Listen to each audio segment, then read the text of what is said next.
pessoal, bom dia, boa tarde, boa noite. Eu sou Sofia, professora de ciências, e esse é mais um vídeo direcionado ao nono ano. Hoje nós vamos falar sobre os estados físicos da matéria e as consequentes mudanças de estado físico que ocorrem na natureza. Vamos lá? A matéria pode se apresentar em três estados físicos principais, que são o sólido, o líquido e o gasoso. Eu disse principais porque esses estados ocorrem com maior facilidade na superfície da Terra, mas eles não são os únicos. O plasma, por exemplo, se forma na superfície do Sol. E existe um quinto estado físico chamado de superfluido. Sobre esse estado físico, eu vou deixar um vídeo linkado do canal Ciência Todo Dia. Depois vocês dão uma olhadinha lá. Além disso, há uma pequena diferença entre o estado gasoso da água e o estado de vapor. A água pode chegar a atingir o estado gasoso, mas na nossa atmosfera ela se encontra no estado de vapor, que é diferente do estado gasoso. Nós vamos ver essa diferença também mais para frente um pouquinho. Mas primeiro, para entender cada um desses estados físicos, vamos começar com a nossa teoria atômica. Para isso, eu vou pedir para vocês darem uma paradinha nesse vídeo e acessarem um outro vídeo que vai estar linkado tanto aqui na descrição quanto lá no Google Sala de Aula. Aí depois vocês voltam para cá. São só 2 minutinhos e meio mais ou menos de vídeo. Como vocês viram lá no vídeo, no estado sólido as moléculas ficam extremamente grudadas, unidas umas às outras. E isso mantém as moléculas quase sem movimento, mas elas ainda são capazes de vibrar. E essa vibração interna das moléculas é o que a gente chama de energia térmica. E a gente consegue medir a quantidade de energia térmica usando um termômetro. A gente mede através da temperatura. Como as moléculas estão unidas no estado sólido, eles têm uma forma e um volume constantes. No estado líquido, as moléculas já ficam mais separadinhas umas das outras. Elas já conseguem se movimentar, ou seja, a energia térmica interna do material é maior do que no estado sólido. Então, no estado líquido, a forma varia porque as moléculas estão livres. E o líquido adquire a forma do recipiente onde ele foi colocado, mas ele mantém o mesmo volume. No estado gasoso, as moléculas estão completamente livres umas das outras. Então, a energia cinética já é bem maior, de maneira que as moléculas acabam ocupando todo o espaço disponível. E isso faz com que, no estado gasoso, tanto a forma quanto o volume sejam variáveis. A natureza sempre tende ao equilíbrio, de maneira que a energia sempre flui de um corpo mais energético para outro corpo menos energético. E o calor é justamente o movimento da energia térmica, é a transferência de energia térmica de um corpo mais energético, mais quente, para outro menos energético, mais frio. Ou seja, a energia flui dos corpos mais quentes para os mais frios. À medida que o calor flui do corpo mais quente para o corpo mais frio, eles tendem a entrar em equilíbrio térmico. E isso acontece quando os dois atingem a mesma temperatura. Um exemplo disso é quando a gente coloca um café quente na xícara. O café está mais quente do que a xícara, onde ele foi colocado. Então a energia térmica do café passa a fluir para a xícara, até que a xícara entre em equilíbrio térmico com o café. Por isso, logo depois a xícara fica quente, porque ela absorveu a energia térmica do corpo que estava a uma temperatura mais alta, no caso o café. E à medida que o tempo vai passando, o café começa a resfriar. Por quê? No ambiente, as moléculas do ar estão a uma temperatura mais baixa do que a temperatura do café, de maneira que a energia térmica flui do café para o ar, por isso ele resfria. Uma situação contrária é quando a gente retira o gelo do congelador, por exemplo. Nesse caso, são as moléculas do ar que estão a uma temperatura mais alta do que a temperatura do gelo, que está a cerca de 0 graus Celsius. Então, é o gelo que está mais frio e está com uma energia térmica mais baixa, e que vai assim começar a receber o calor das moléculas do ar. As moléculas do ar vão se chocando com o gelo e assim vão transferindo energia térmica. E o gelo vai esquentando. À medida que ele esquenta, ele vai também derretendo. Então, nós temos aí já a nossa primeira transformação de estado físico ou mudança de fase, que é a passagem do estado sólido para o estado líquido. Então vamos ver como esse calor sendo transferido entre corpos consegue fazer essas mudanças de estado físico. Fusão é a mudança do estado sólido para o estado líquido, ou seja, quando o material está derretendo. Cada substância tem uma temperatura de fusão específica, ou seja, uma temperatura onde essa substância muda de estado físico. A solidificação é a passagem do líquido novamente para o estado sólido. A temperatura de fusão e de solidificação para uma determinada substância é a mesma. Por exemplo, a água.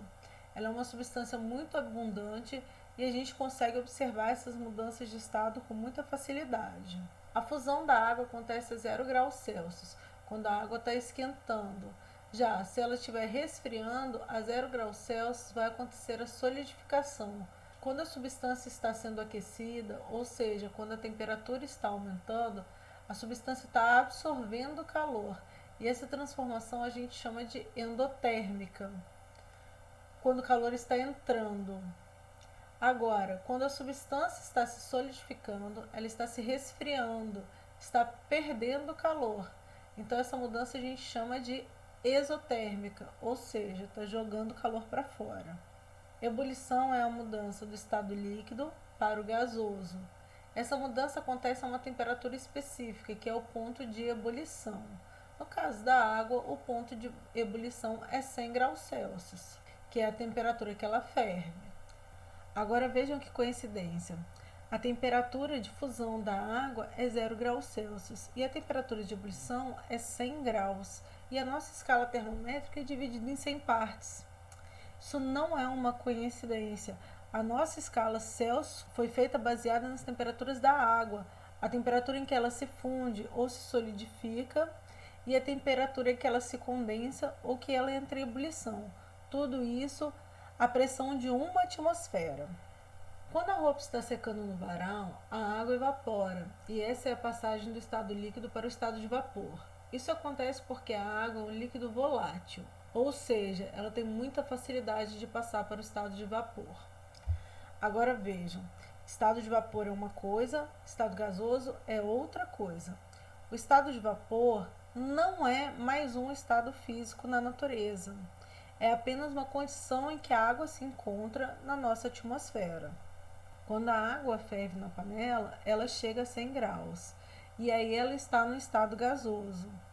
Mas logo em seguida ela já começa a perder calor e começa a formar aquela névoazinha sobre a panela. Aquilo ali é o vapor começando a se formar. Por quê? A temperatura de condensação é a mesma temperatura de ebulição. Então, se a água saiu da panela, ela já começa a perder calor para o ambiente imediatamente e já começa a se condensar.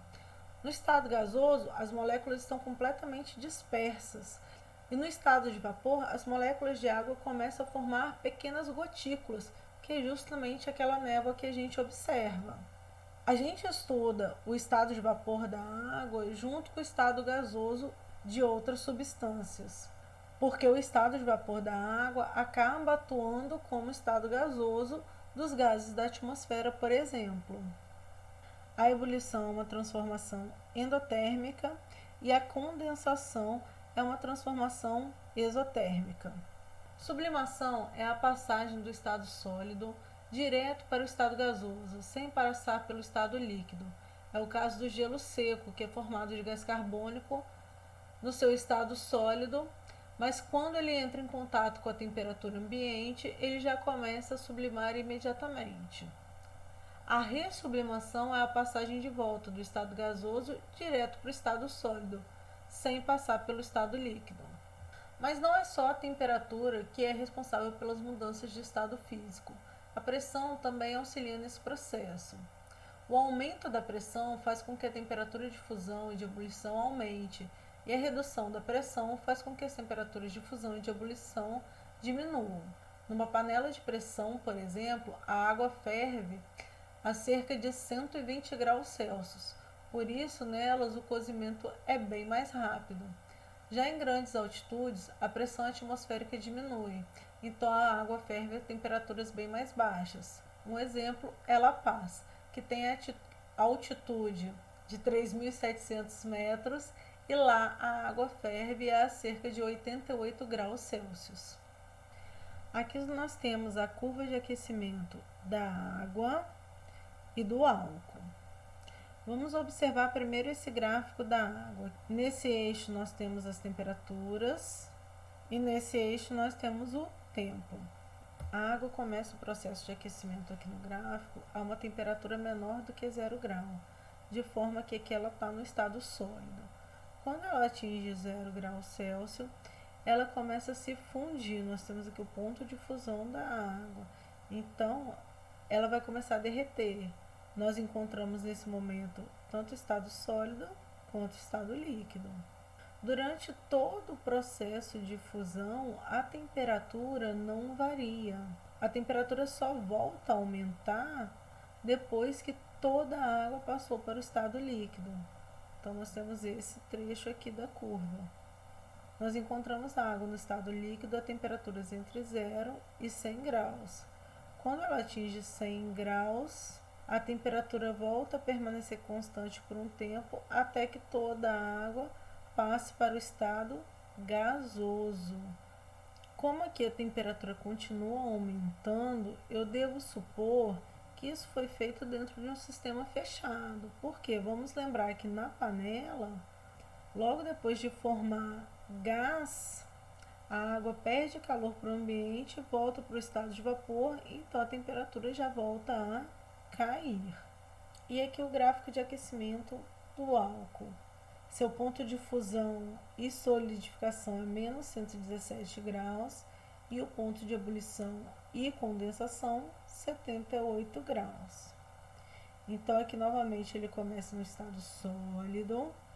Quando atinge o ponto de fusão, nós encontramos tanto material sólido quanto líquido e a temperatura permanece constante até que toda a substância passe para o estado líquido, quando a temperatura volta a subir até chegar a 78 graus, ponto de ebulição.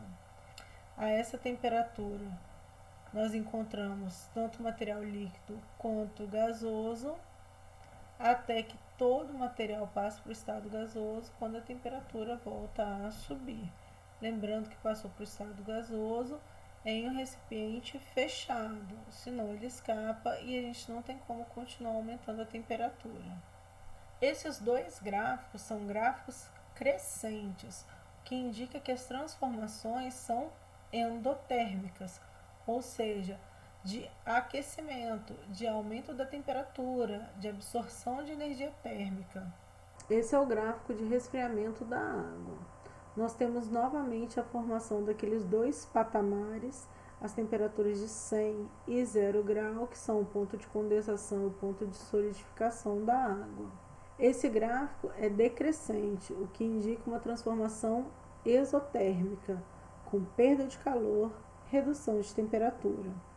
Esses patamares se formam só em caso de substâncias puras. No caso de misturas, o ponto de fusão e o ponto de ebulição, eles vão variar à medida que a transformação da substância acontece. Nesse caso aqui, uma substância qualquer está partindo do estado sólido. Quando ela atinge o ponto de fusão, nós começamos a encontrar sólido e líquido ao mesmo tempo e a temperatura permanece subindo durante esse processo. Não é uma subida tão grande quanto após a transformação, mas ela continua variando. E aqui novamente no ponto de ebulição, a temperatura vai subindo um pouquinho até que toda a substância passe para o estado gasoso. Mas existem dois tipos de misturas especiais, que são a mistura eutética e a mistura azeotrópica. Na mistura eutética, o ponto de fusão forma um patamar e a temperatura continua variando lá no ponto de ebulição. E no caso da mistura azeotrópica, é o contrário. O ponto de fusão varia a temperatura e o ponto de ebulição forma um patamar no gráfico. As mudanças de estado físico são o que a gente chama de fenômenos físicos, que é quando um objeto pode ser alterado de alguma forma, mas a sua natureza química não muda. que é o caso das mudanças sofridas pela água, como a gente viu. Quando a gente resfria a água para formar gelo, ou quando a gente aquece a água para formar vapor, nos dois casos a substância química é a mesma, seja no estado sólido, líquido ou de vapor. É a água. Outro fenômeno físico é a variação do movimento. Agora, quando a natureza da matéria é alterada, por exemplo, no caso da combustão, que é a queima de algum material, aí nós falamos em fenômenos químicos. No caso da queima do papel, logo após o papel pegar fogo, a gente vê que se forma fuligem e alguns gases, gás carbônico. É formado água também na combustão. Então, aquilo que era papel deixou de ser papel. Há uma mudança na natureza química da matéria. E daí um fenômeno químico. Bem, gente, a aula foi essa e eu espero que vocês tenham aprendido bastante. A atividade correspondente a essa aula vai ser uma repetição de uma atividade que eu passei ainda em sala de aula antes da gente se retirar devido à pandemia. Eu enviei para vocês já no Google Sala de Aula essas atividades. Porém, quem já fez na sala de aula vai refazer oralmente, só para se lembrar dos exercícios. E quem ainda não fez, seja porque faltou, não pegou a atividade, agora sim vai abrir o caderninho e fazer. A nossa próxima videoaula já vai ser de correção dessas atividades correspondentes à aula de hoje e as atividades correspondentes à aula passada. Até a próxima aula e fique em casa.